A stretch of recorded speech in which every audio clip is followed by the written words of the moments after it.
ECSI fans, you want to revolutionize your sports investing habits? Allow me to tell you about WagerWire. WagerWire is an app that helps you become a superior bettor by allowing you to sync all your sports books and track all your bets in one place. See your current action, your betting history, and stats. You could also sign up for sports books and collect bonus offers. Follow them at WagerWire on X, as it's the best account on the platform. Head to App Store or Play Store now and search WagerWire and download the app. Excuse me, Mr. DJ. Hey, check this out. We got a great show coming your way. From the ECSI Sports Studios, the #1 sports information program in America, the Breakfast Bankroll, with your host, the sports broker, Jeff Dawson.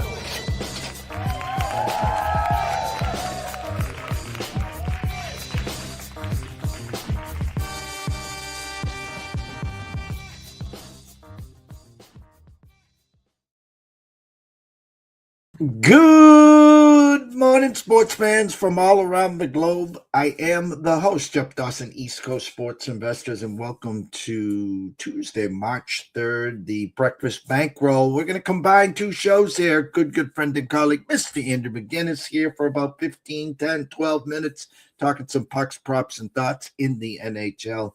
And then Nick Hathcoat at the NCAA Insiders, week number 4 already of the college baseball season. First and foremost, a shout out to our proud sponsor and partnership. It's WagerWire. Head on over to Google Play, download the app. It is free. Headline today: Can HABS strike lightning? Let's bring him in, Mr. Andrew McInnis. What's up, Andrew? Mr. Jeff, how are you? We got the countdown is on. Trade deadline week in the NHL. Yeah, and I guess a couple big names out there or potential. Mr. Marner says, all right, I've had enough. It's time to tap out. I think it would be a pretty lofty price tag for him, almost like I think of some of the trade deadlines where if I'm the owner of Mr. Marner, I don't know if I want to really try to squeeze this in the short term. If you want to leave, fine. Let's just play out this season, and I'll trade you in the offseason. I'll trade you before the draft. But thoughts on Marner? Thoughts on any other big names that potentially can move? I mean, that would be wild to see. That would be wild to see. But one thing I saw about Vegas, which I talked with you on the phone yesterday about, 4 wins this season against teams in a current playoff position. Jeff, they're first place in their division, but they've got 4 wins against playoff teams. It goes to show how much weaker one conference might be than the other, but also the East so competitive. They're taking care of the West. That would be shocking to see. That would be shocking to see. But I think that when you look at his former team, the Maple Leafs, yesterday, I'm sure you probably had your jaw drop when you saw me send a pick out on them to you. Not a bad game, goes into overtime, shootout, then they end up losing. But it's big time for this Maple Leafs team to try and figure out who they're going to keep, who they're going to get rid of. Because guess what? Montreal's gotten better. Detroit's gotten better. And Ottawa, despite a tough start to their year, they're playing some of the best hockey they've played all season right now. And Florida, we know they're going to be back next year, Jeff. So this Toronto team's in real tough shape. I think it's going to be really interesting because the big thing for the NHL trade deadline is that typically we have a very clear understanding of who the sellers are. I think this year it's taken a long time for us to figure out who those sellers are because, for example, a team like Nashville, they seem to always be in that weird spot, Jeff, where they're not a lottery pick, but they're not a playoff team. They're somewhere in the middle. And would you agree that across all sports for general managers, it's probably the hardest point to be in? Like, you'd almost rather be the Canucks right now than the St. Louis Blues because at least you know who you are. Yeah, you know the mediocrity. The local guy here, I hate to give him credit, but Felger always talks about in the NHL, you don't want to get stuck in the middle. Go back a decade. Go back to the Habs. It took them 8 or 9 years to get back, and you always think I'm going to get that number 1 draft pick, or I'm going to get the top 3 draft pick year after year. Look at the Blackhawks. I mean, how long has it been since the Blackhawks? So if you're stuck in the middle, or I like to say stuck on stupid, it's like quicksand. There's no way out, Andrew. No, there isn't. And you just have to be able to accept fate. I personally believe the New York Rangers, they tried to move too fast with their rebuild. I mean, look at that team. JT Miller and Vincent Trocheck, they win a gold medal for your American team, and they go back and they haven't won a game at home in regulation since before Christmas time. Like, we were singing Jingle Bells and they were barely getting wins. And, this team is still doing it. You want to talk about automatic wins right now? Bet Oiler game overs and bet New York's to lose at home. And that will just pay for your housing every single month, because those teams are doing what they do best. A big talk in Habs town right now. I know you had the title about the Habs striking lightning. Well, the Habs, they need to strike something at this deadline here, Jeff. And I don't know if it's going to be a defenseman. I don't know if it's going to be an aggressive bottom 6 forward, or if it's going to be a top guy. But there's a guy out there named Robert Thomas from the St. Louis Blues. And the asking price came out yesterday. And it sounds like they want a lot. They want Michael Hage. They want Alexander Zarovsky. They potentially want one of our defensemen like Caden Gooley. So the question you ask yourselves is it the time for the Montreal Canadiens to make a big move? And, a lot of people are so attached to prospects, but I've had some time to think about it. And I think I would be willing to move some key players, specifically some roster prospects, for Robert Thomas. If you have Suzuki and Thomas as your top 2 centermen, it would be a dream come true for this team. So if they don't do much, though, the cool thing is about how it works with signing the NCAA players after a season is that one of their quote unquote trades or additions could be just bringing up their NCAA player pretty much for the playoffs. Going to be interesting. Is it Friday at 5? Is that the deadline? I believe so, right around that time. So it's going to be interesting to see which teams go all in, which teams sell off. Because Jeff, some teams are asking too much. Like, I feel like for the Blues, you're kind of you're playing with fire here, because you want to ask for the most you can, but if you're asking for too much, imagine if they leave the trade deadline and they didn't really do a thing because they're too greedy, right? Well, it's kind of a serve and volley. It's like, hey, listen, when you're in negotiations, you always have a price, but you can't just start with that price because you're not going to get to it. So if my price was $125,000, I got to start at 150 or 175, because you're going to start at 75 and we're going to meet in the middle. So, unless you're shrewd, unless you get Scott Boras and say, hey guys, my number's 125. I'm not taking a penny less. If you can get to that, then call me. So in these kind of trades, you offer, let's just say, a little lesser quality, but you have certain guys that you're willing to part with. And so on the other hand, if I have something you want, I'm going to shoot for the moon. I'm going to say, sure, you can have them, but it's going to cost you A, B, and C. And you're like, hell no. Well, give me a counter. And that's the art of negotiation. That is true, because they can't start low. They gotta start by asking for the moon, right? That's a good point. But I'm excited to see what happens. I am, and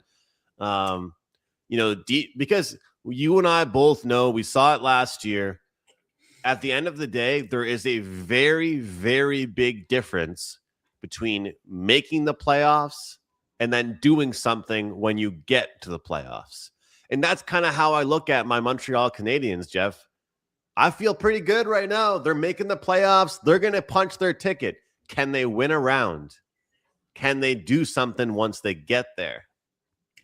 Last year against the number 1 seed Washington, it was good to get into the playoffs. And I thought they'd put up a tough fight, and they did. A couple late losses, but you were very competitive. Go back and replay the tapes, August, September, October. It wasn't about making the playoffs this year, Andrew. It was winning at least one round in the playoffs this year. Yes, sir. The expectations. Last year, it was be in the mix. This year, it's get there and do something with it. So that's what I love because every team has different expectations. The Hurricanes, the Dallas Stars, you and I keep joking that when one team does it, the other team's going to do it too. They've got their own expectations for themselves. And Jeff, I'll throw it out. I know we got to get to today's picks. We don't want to look in the past or future too much, but I'm telling you, watch out for the Dallas Stars. You and I have talked a lot about Mini. We talked about Edmonton as well in the West because Edmonton, there's some value on Edmonton. Look, you got Connor McDavid and Leon Draisaitl. You and I were talking on the phone yesterday. I don't care how bad the defense and goaltending has been. You get those two players, they could go back. But Dallas now has cap space due to injuries. They're going to make some moves. Watch out for the Dallas Stars. 11 games on the docket. You got about 5 minutes tops here. Pucks, props, and thoughts. Great slate again. Let me see where my eyes were for a second.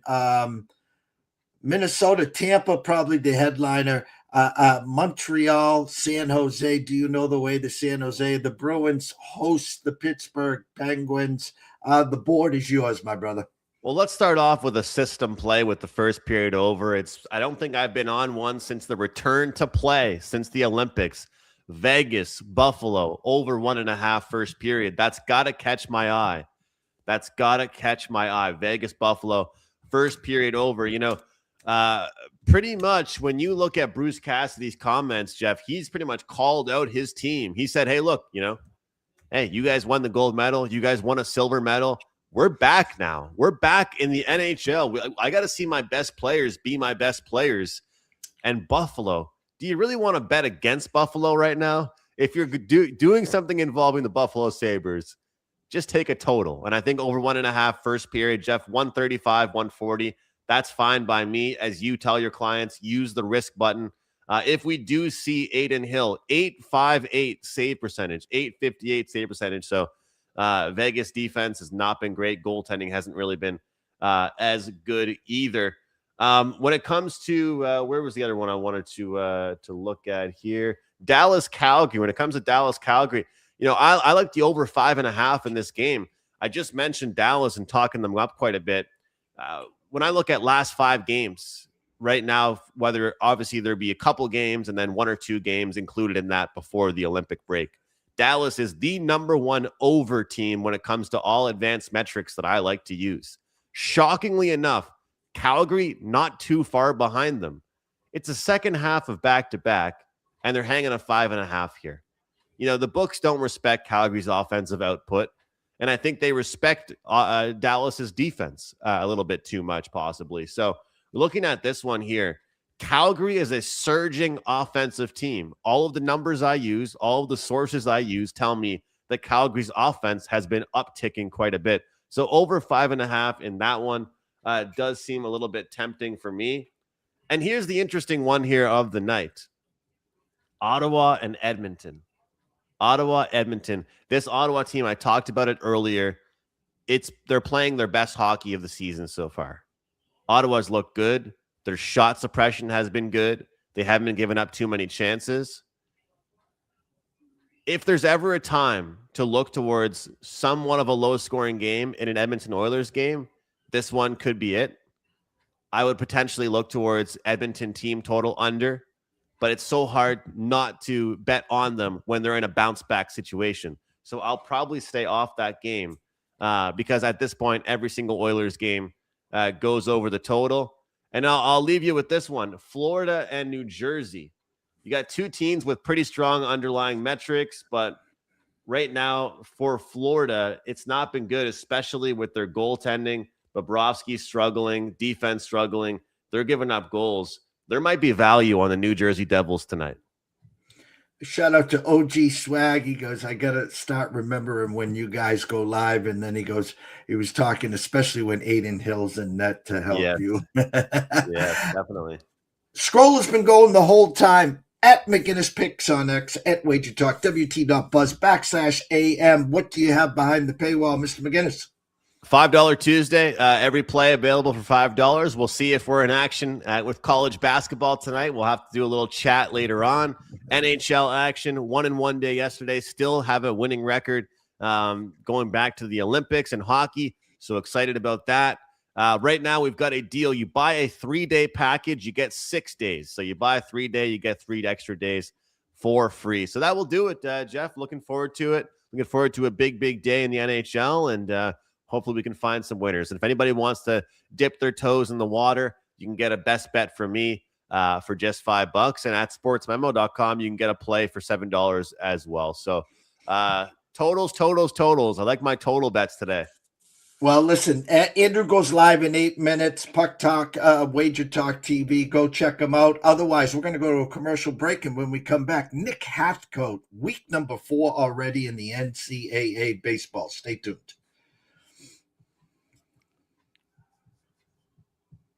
ECSI fans, you want to revolutionize your sports investing habits? Allow me to tell you about WagerWire. WagerWire is an app that helps you become a superior bettor by allowing you to sync all your sports books and track all your bets in one place. See your current action, your betting history, and stats. You could also sign up for sports books and collect bonus offers. Follow them at WagerWire on X, as it's the best account on the platform. Head to App Store or Play Store now and search WagerWire and download the app. Hard to believe we're already into week 4 in college baseball. It's absolutely crazy. Nick takes care of the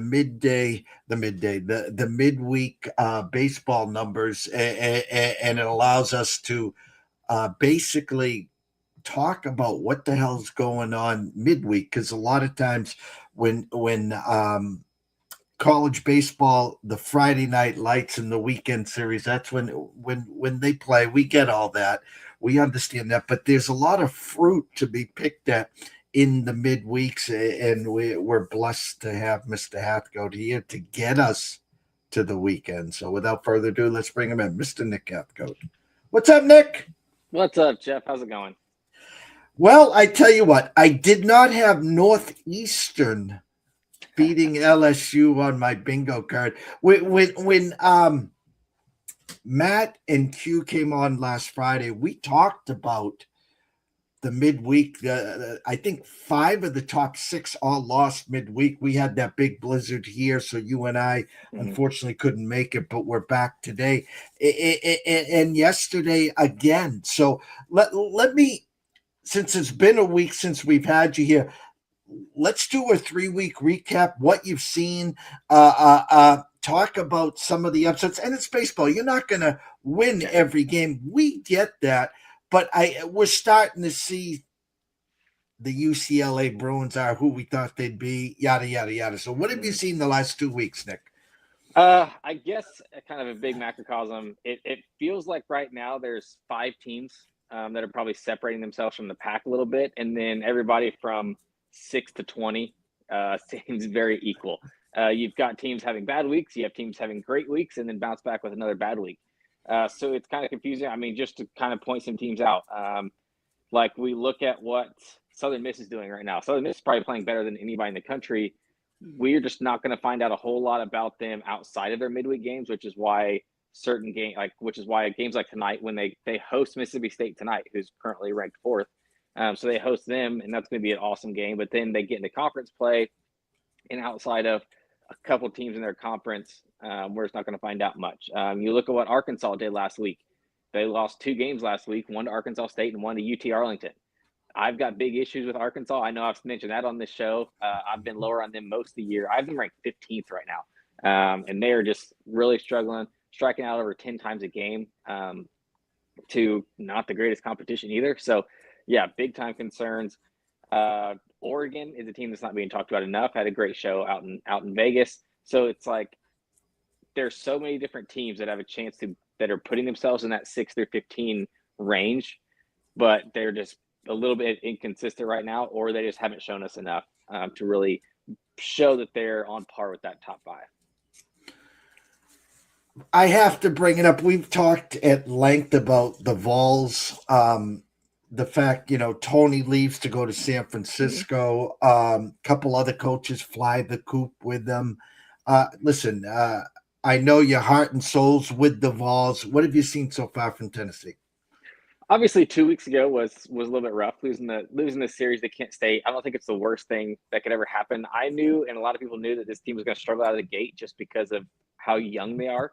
They are very young in terms of age and also in terms of experience. It's just one of those teams where it's like, this is going to take some time to get some things underneath their belt. And it was good to see this weekend, coming off the Kent State loss, playing a tough schedule this weekend in Arlington, to really bounce back. Getting a win against two Power 4 teams in Virginia Tech and Arizona State's a good sign. Losing to UCLA, no shame in that. There's almost everybody in the country is going to lose to that team this year. So there's no shame in that. So, yeah, it's a good bounce back. Got a tough one tonight. It's not going to look tough on paper, but ETSU always gives the Vols fits during the week. It's sort of like that big brother, little brother thing, where ETSU wants to come in here and win. And they're 9-2 on the season right now, so they're no joke. And then, Tennessee, obviously 1 weekend left, and then SEC play starts, and it starts in a hurry for the Vols, where they travel to Georgia. The talk when we were doing shows leading up to the start of the season, SEC versus ACC. What have you seen from the ACC, Nick? It's been an up and down kind of roller coaster. We'll see. Georgia Tech has looked every bit as advertised. I've got them ranked third in the country right now, only behind UCLA and Texas. I think this offense is a joke. It's crazy. If you're a fan who just likes watching offense in college baseball, then Georgia Tech is going to be your favorite team, because they put up runs like crazy. UNC, I was a little bit disappointed to see them drop one to East Carolina 2 weeks ago, but that's still the best pitching staff in the conference, so I think they'll be okay. Clemson is another one who dropped a game this Friday to South Carolina very unexpectedly, but it was more of South Carolina pitcher was on his game. It was one of those where very unexpected. So they lost, but then bounced back by pretty much blowing out South Carolina Saturday and Sunday. So I think they're good there. Florida State, big question marks. Wake Forest, still big question marks. Haven't played anybody since losing that opening weekend. And then probably the biggest question mark of all is, you could say, Miami coming off of this weekend. A huge matchup with Florida this weekend. I'm sure Q talked about that one at nauseum. And Florida this is at Miami in Coral Gables. Florida wins Friday and Saturday and then game gets canceled on Sunday. So I think if you're Miami, this was supposed to be, it felt like your year.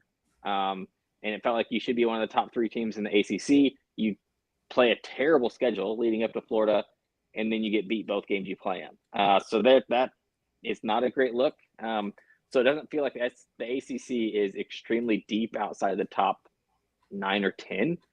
But like, it's going to take teams like Wake proving it, like Miami proving it.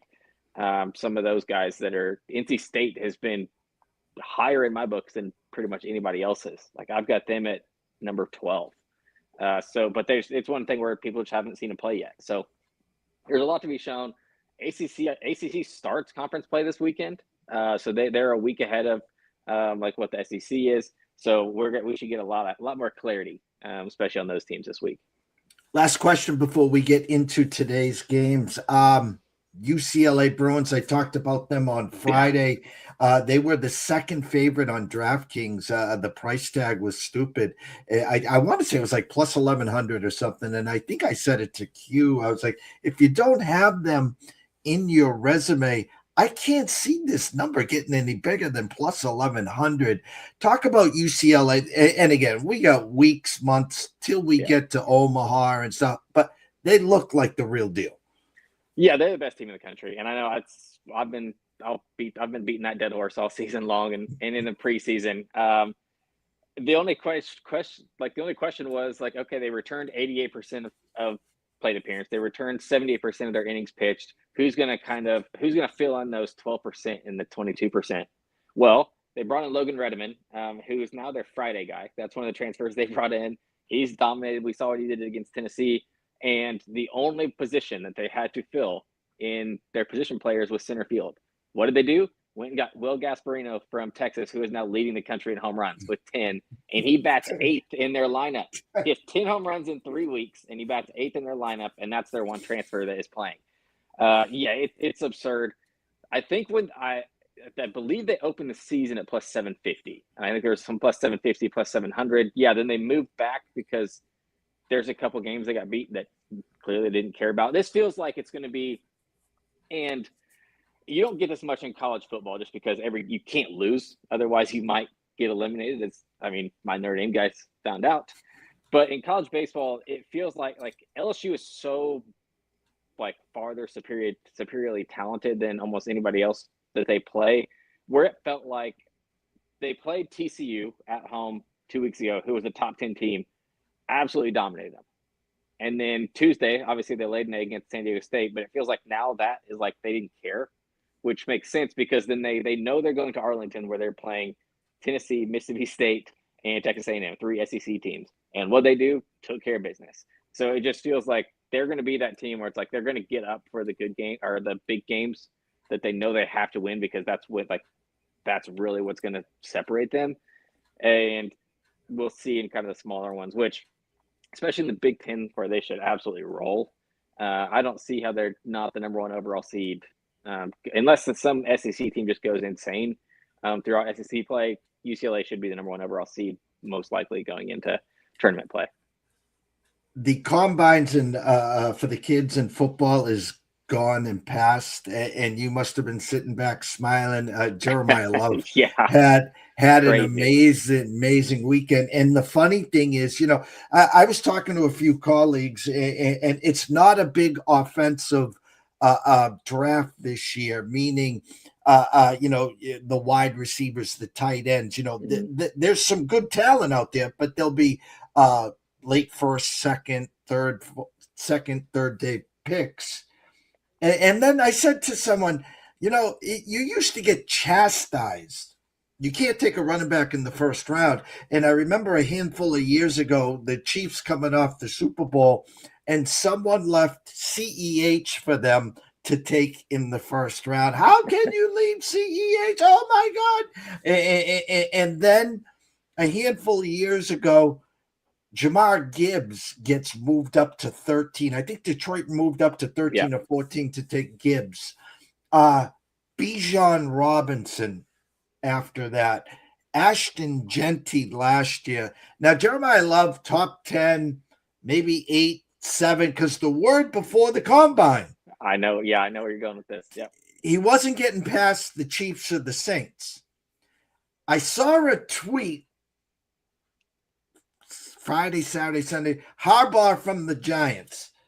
Look out. We are going to rock the world. We are going to shake this roster up. Now I'm putting 2 and 2 together because Scatterboo is, I don't know if you follow Scatterboo on social. He was a beast last year. He got hurt bad, but he talks about Antonio Brown. He talks about where Puka Nacua is and kind of hinted that, hey, guys, I can do other things. I don't have to play football and potentially retire. Giants sitting at 5. I was like, okay, I was born at night, not last night. What a 1-2 punch of Jeremiah Love and Cam Scatterboo. But I'm hearing Jeremiah might be a top 3 pick now. Yeah, it would be crazy. And I saw, I think it was Monday on I think it was not First Take. It was one of those morning shows on ESPN where they were talking and they said, will the Chiefs have to trade up to get Jeremiah Love? And I'm sitting there like, gosh, it is kind of crazy to think about. But when you look at this combine, he ran the exact same 40 as Jahmyr Gibbs at 3 inches taller. And I think he was like 18 pounds heavier. He ran a 4.36 and Bijan Robinson ran a 4.46 and they are the same weight. So it's like, it just shows you how much more explosive he is than even those two guys, which is a crazy thought to think about. But I think what is helping his cause this year, and it's obviously he's extremely good, but if you look at this year's draft class, and I'm sure you've had people talk on your show about this, if the top picks or the top performers are at how do we know how to word this? They're at positions that aren't usually valued very highly by the NFL. You're talking off-ball linebackers. You're talking running backs. You're talking non-box safeties. So it's positions like that. There's 2 defensive ends that everybody's going to fight over. They'll be gone quick. There's no real dominant tackles. So it's like outside of those positions, teams are going to have to stretch this year. And who's going to take? Yeah, like Caleb Downs is not like those safeties aren't usually guys that get drafted high, but he's that valuable in this draft just because he's so good. But so there's a lot to be determined. I think that is helping out anybody who gets drafted in the top 10 this year. They have positions they normally probably wouldn't. If you had to hand pick one spot you'd want them to land, where would it be? Would it be the Chiefs? I mean, I'm biased because I'm a Colts fan. So but I'm okay with Jonathan Taylor too. I think they're happy with him. But also, he's getting up there. He's had a ton of carries, so I would like it personally, just to be the Colts. If I had to do it as like an offense, I think that would be fun. You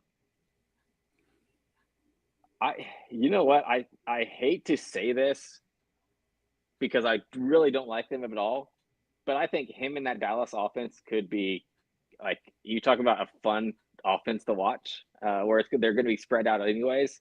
I think that would be very fun. But I do hate the Cowboys, so I really hope not.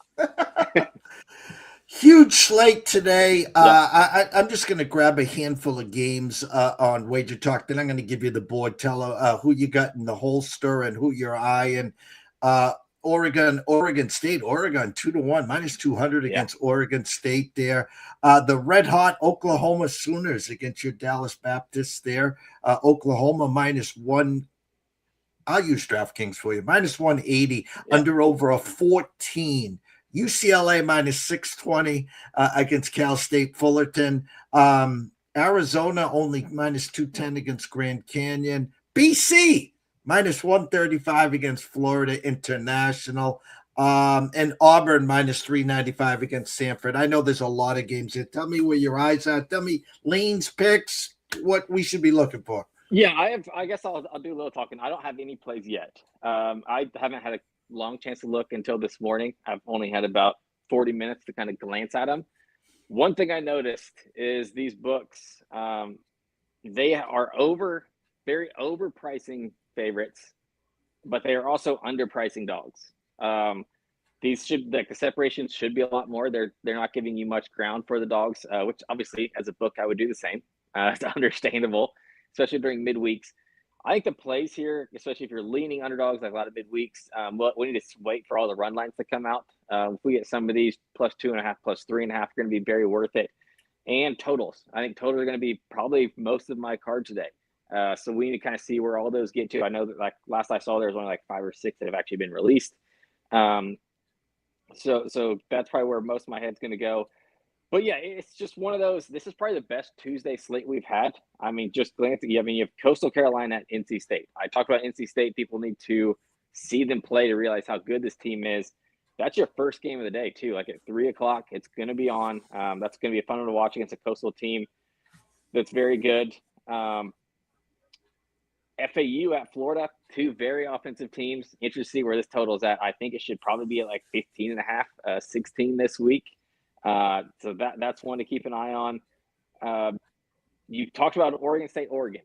How do both these teams respond? Oregon State had I don't know. I wouldn't even say they had a bad weekend. Or it's just they're still struggling offensively versus an Oregon team who went 2-1 in Vegas and had a good week, beating. Basically, they beat Arizona and Vandy. So they're coming in hot. That's why they're favorites. I'm surprised I was hoping to get them at like a -130-ish today.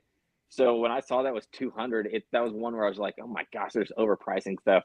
But also I can't take Oregon State right now. So you're just kind of stuck there. And then last one, you'd be remiss not to mention probably the biggest one of the day. I talked about Mississippi State at Southern Miss is blockbuster TV. Like this would be one that even if it was Friday or Saturday, it would still be the game that's being most talked about. We just happen to be lucky and get it on a Tuesday. That being said, this is unplayable for me. This is a completely stay away and see what happens. I don't think this is a case. So usually the cases, and we've talked about this many times on the show over the past year, Tuesdays usually matter more to the smaller schools and the dogs. Not necessarily the case right now for Southern Miss. They are doing everything they need to do. They 10-run ruled Bama last Tuesday. Mississippi State's coming off the good weekend in Arlington. Now they're traveling straight to Hattiesburg, which, if you don't know baseball, that place is a madhouse. A tough, very tough place to play. So, but that's why it's a stay away. I think Mississippi State's minus 130, 135 right now, plus 105 for Southern Miss. It's a complete stay away, just because I think both these teams are going to want this, and they both are out to prove something. I think Mississippi State still feels like they're underrated. Southern Miss always feels like they have to prove that they're ready where they should. So I think that's a watch it and stay away from a betting standpoint game right there. If you have a DraftKings account, you better run to the window right after this show, because if I told you that Florida Atlantic over right now is 11.5 juice to the under minus 15. It is. Okay, well then yes, I am going to run. You better run to the window. Yeah, FAU this last week they put up 15, 11, 11, and 7. Yep. 11.5 juice to the under. So yeah, I'm playing that. There you go. Scroll. There's one for somebody. That will be in pocket, yes. Scroll has been going the whole time. You can follow the boys at College Baseball CNT, Mr. Grissom at M Grissom, Quentin Mills at Q Millie, that's 3 L's, 2 Y's, the one and only Mr. Nick Hathcoat at N Hathcoat 413. Tell them where they can find all your work and all that good stuff, Nick. Yeah, obviously following us at the Insiders, basically running the account and everything. If you want our plays, our clubhouse, join it. I know we're all having very successful seasons. I'm up right over the 20 unit mark already after 3 weeks. I've been seeing the board very well, as we'll say it. So you can join there, and that you don't have to pick any one of us to follow. As soon as you join the Insiders Clubhouse, you get access to all 4 of our plays, Smitty included as well. So that's the best way to do it. Also join our free Discord. It's bigger than ever as well, and that's just a place to talk to other fans. That's going basically nonstop during game days of people just talking, and some people will talk about their own bets in there and everything as well. So it's a good place to follow. But yeah, we're in the middle. It feels early in the season still, but it feels like it's getting late early. I don't know how the weather is up there, but it's supposed to be 82 here this weekend. So it's it's starting to get real baseball weather in the South here. Oh, well, we can't. I'm staring at about 10, 12-foot snowbanks right in front of my front door. So again, can't thank you enough. Wish you nothing but the best. Please go follow Nick at N Hathcoat 413, and of course follow the NCAA Insiders Baseball. VEASAN, usually what's your time on VEASAN? So we're still working out Fridays, and then I've done a couple Sunday nights, kind of weekend recaps as well. But I always tweet out when I'm on there. I think the VEASAN stuff is probably going to start once conference play starts. All right, so make sure you're following him and the rest of the boys. Tomorrow morning around 9:15, 9:30, Scott Webb will be back. WBC ready to start Wednesday, Thursday, and they really kick off on Friday. So make sure you catch all the action here. Turn on your notifications. OG Swag, turn on those notifications, please. And you'll never miss a show. So for myself, Jeff Dawson at EC Sports Investor, one and only Mr. Nick Hathcoat and Hathcoat 413, we wish everyone a blessed day. Enjoy some college baseball today and stay tuned.